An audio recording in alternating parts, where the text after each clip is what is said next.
Meu nome é Hiroshi Takeda e por muito tempo eu fui amigo próximo de Tomohiro Kato.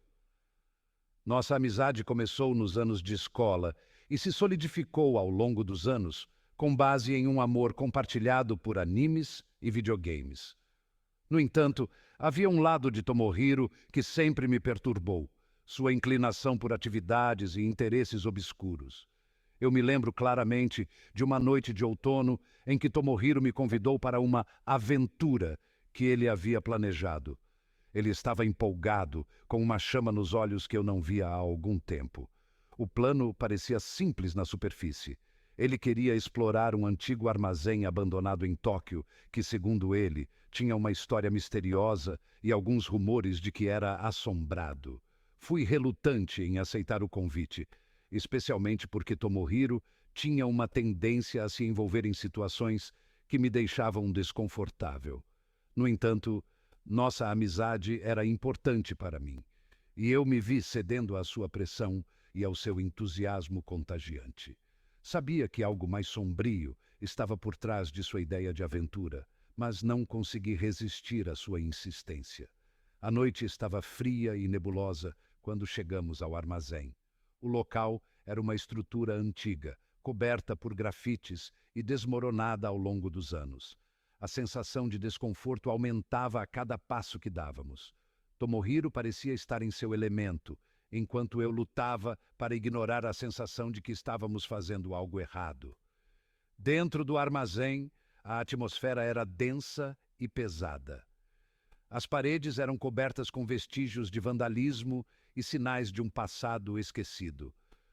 Tomohiro, com sua lanterna, conduziu-me até um dos fundos do armazém, onde ele encontrou uma porta de ferro enferrujada. A empolgação em seus olhos era palpável, e ele estava decidido a descobrir o que havia atrás daquela porta. Enquanto ele forçava a porta para abrir, eu senti um crescente desconforto. O que havia atrás daquela porta parecia mais do que apenas um antigo espaço de armazenamento.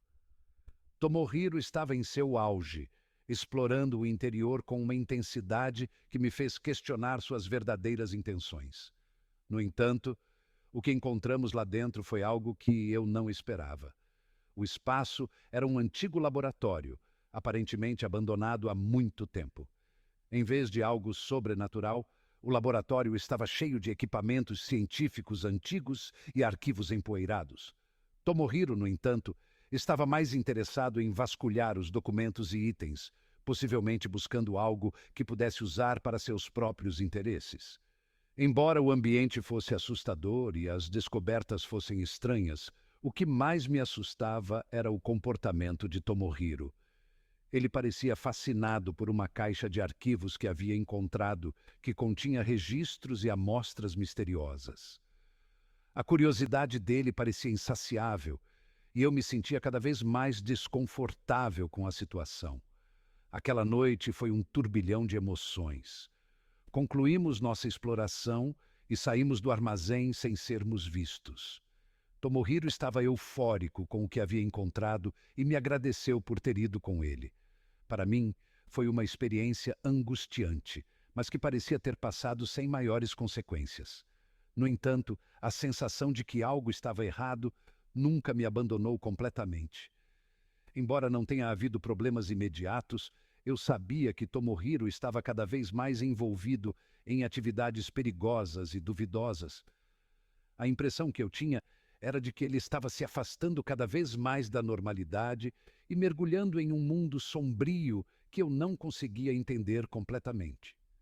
Eu me perguntava até onde ele estava disposto a ir para satisfazer suas curiosidades e interesses obscuros. Meu nome é Hiroshi Takeda e eu era amigo de Tomohiro Kato desde os tempos de escola. Compartilhávamos uma amizade sólida, construída sobre uma paixão comum por animes e videogames. Passávamos horas jogando RPGs e discutindo os mais recentes lançamentos de animes em cafés de Akihabara. O tempo que passávamos juntos era uma fuga bem-vinda da rotina, e a diversão que encontrávamos nas nossas atividades compartilhadas era um alívio das pressões diárias. Tomohiro sempre foi um pouco reservado e, muitas vezes, se perdia em suas próprias reflexões. Na maioria das vezes, isso não nos incomodava. Ele era um ótimo companheiro de jogos e um conhecedor profundo dos nossos interesses comuns. No entanto, com o tempo, comecei a notar uma mudança sutil em seu comportamento. Tomohiro começava a se interessar por sites de fóruns obscuros e a consumir conteúdos violentos que me faziam questionar se ele estava passando por algo que não compartilhava comigo. Nós costumávamos discutir sobre tudo, mas sempre que o assunto se voltava para temas mais sombrios, Tomohiro desviava a conversa. Apesar de sua obsessão com esses tópicos, eu nunca imaginei que ele pudesse cruzar a linha entre a ficção e a realidade. Ele parecia estar em um caminho sombrio, mas eu estava convencido de que ele era apenas mais um entusiasta perturbado, que se perdia nas sombras do mundo virtual. A manhã de 8 de junho de 2008 começou como qualquer outra. Eu me preparei para um dia normal de trabalho, sem saber que o destino estava prestes a mudar para sempre. Meu celular começou a tocar com uma frequência incomum, e quando finalmente atendi, a notícia do ataque em Akihabara chegou até mim como um golpe devastador. O ataque foi descrito em detalhes horríveis.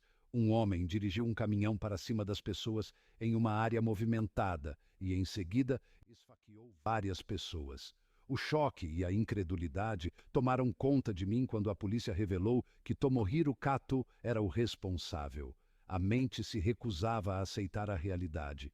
O meu amigo de longas conversas sobre animes e jogos estava agora associado a uma tragédia tão horrível. Passei o dia tentando entender o que tinha acontecido. As notícias mostravam imagens perturbadoras e as informações chegavam em ondas de confusão e descrença. Eu conhecia Tomohiro melhor do que qualquer um, e a ideia de que ele poderia estar por trás de tal violência era insuportável. As semanas seguintes foram um turbilhão de emoções conflitantes.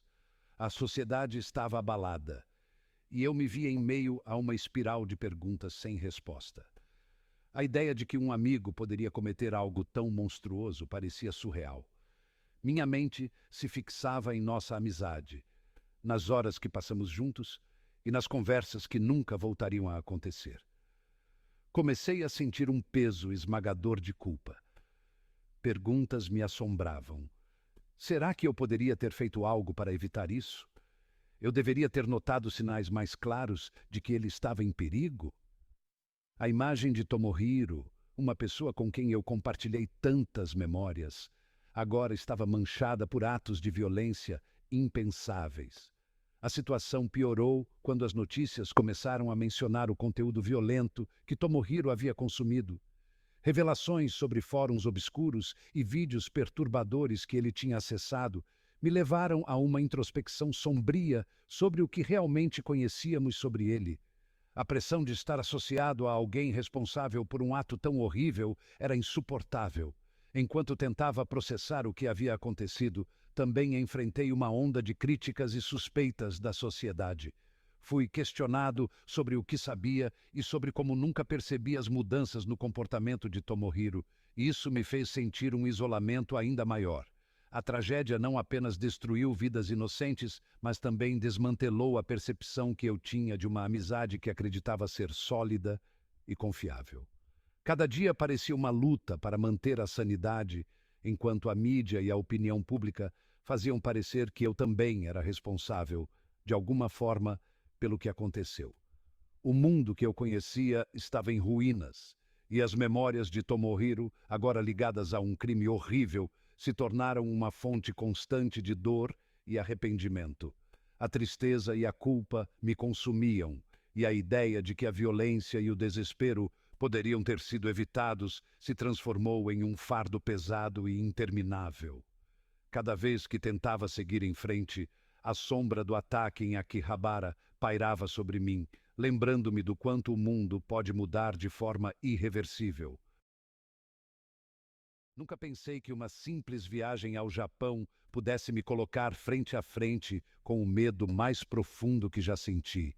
Meu nome é Alex e, na época, eu estava em Himeji para uma conferência de negócios. O castelo de Himeji, com sua beleza majestosa, sempre foi uma atração turística famosa, mas o que eu não sabia é que por trás daquela fachada histórica, uma história obscura estava prestes a se revelar. No meu segundo dia em Himeji, conheci Yuki, uma mulher local que trabalhava como guia turística. Ela me convidou para explorar alguns dos lugares menos conhecidos da cidade. Eu aceitei, curioso sobre o que Himeji tinha a oferecer além do famoso castelo. A primeira parada foi uma pequena aldeia nos arredores da cidade chamada Kurokawa, conhecida por suas tradições antigas e seu silêncio perturbador. Enquanto caminhávamos pelas ruas estreitas e desertas de Kurokawa, Yuki me falou sobre uma lenda local, a história de uma família que havia desaparecido misteriosamente há décadas. A lenda dizia que a família fora sequestrada e forçada a participar de rituais antigos, sendo eventualmente devorada por uma seita secreta. Eu ri da história, achando-a apenas um conto local para assustar turistas.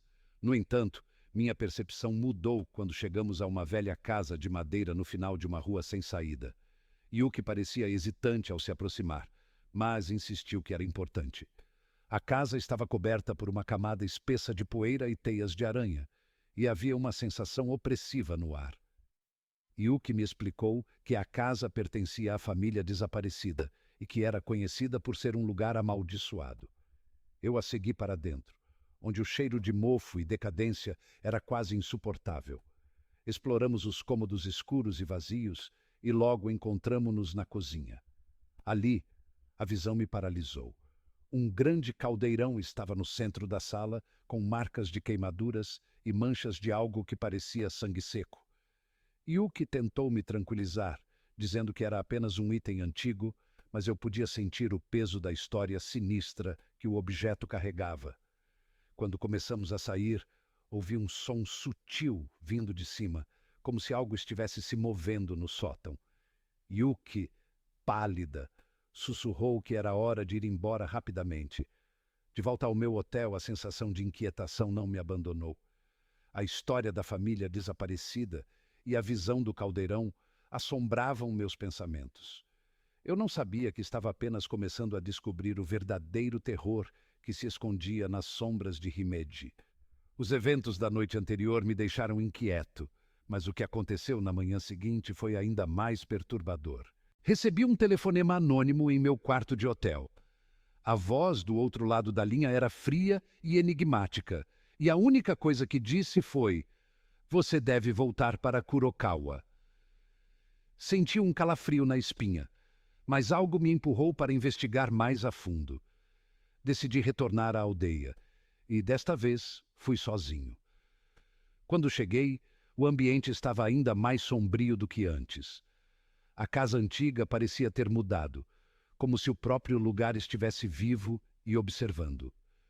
Subi ao sótão, onde o som inquietante da noite anterior parecia ter se intensificado. Encontrei uma escada em espiral que levava a um compartimento escondido. Com o coração acelerado, desci lentamente, iluminando o caminho com uma lanterna. O que encontrei no fundo da escada foi o pior pesadelo que eu poderia imaginar. O compartimento estava cheio de objetos horríveis, fotografias antigas de pessoas em estado de sofrimento e, mais chocante ainda, carne humana empilhada em frascos e caçambas. No canto, havia um livro antigo e encadernado em couro que parecia estar coberto de sangue seco. As páginas estavam preenchidas com rituais e cânticos que falavam de práticas de canibalismo e sacrifícios humanos. Foi então que percebi que a lenda da família desaparecida era mais do que um conto assustador. A casa era um local de culto para uma seita secreta que praticava rituais macabros, alimentando-se dos medos e do sofrimento das suas vítimas. Enquanto olhava horrorizado para a coleção de horrores diante de mim, ouvi passos atrás de mim. Era Yuki, que parecia mais uma figura sombria do que uma guia turística. Ela revelou que estava envolvida na seita, que sua missão era encontrar novos recrutas para seus rituais e que eu, infelizmente, havia sido escolhido. Antes que pudesse reagir, ela me agarrou e tentou me arrastar para dentro do compartimento. Naquele momento, eu percebi que minha única chance de sobrevivência era escapar. Consegui me soltar e corri para fora da casa, sendo perseguido por gritos e sombras. O sol estava começando a se pôr quando finalmente consegui alcançar a estrada principal e me esconder em um táxi que passava. Após a aterrorizante experiência na casa em Kurokawa, voltei para o hotel em Himeji em um estado de pânico. A sensação de que algo estava terrivelmente errado me consumia enquanto eu tentava arrumar minhas coisas para fugir do Japão o mais rápido possível. A imagem do caldeirão e o som dos gritos ainda ecoavam em minha mente, e eu precisava de uma saída urgente. No entanto, meu plano de fuga foi interrompido quando o telefone do hotel tocou. Atendi o telefone, e a voz que ouvi do outro lado da linha era a de Yuki. Ela parecia calma e controlada, uma diferença perturbadora em comparação ao terror que eu sentia.